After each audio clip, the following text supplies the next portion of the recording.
scale an object inserted from the warehouse, you first need to find the object that you want. So let's say the trailer bed that I'm going to put my house on. So say I'm going to do this one. So I just click on the image and it will load into my file. So I'm going to kind of move it over here so it's out of the way.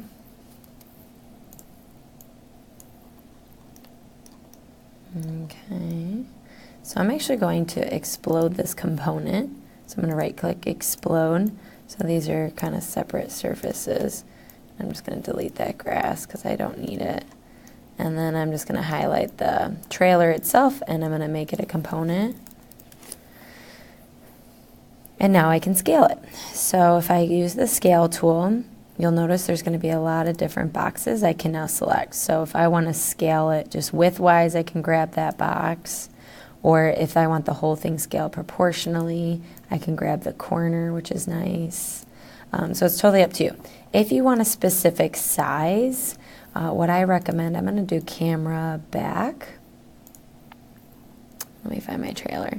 So let's say I want my trailer to be like maybe 10 feet wide. That would be too wide for a trailer, but just for an example.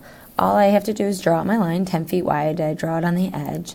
And now I'm going to click on my component, go to scale, and I just have to grab this and snap it in line with my new line, and it will perfectly scale it to that 10 feet.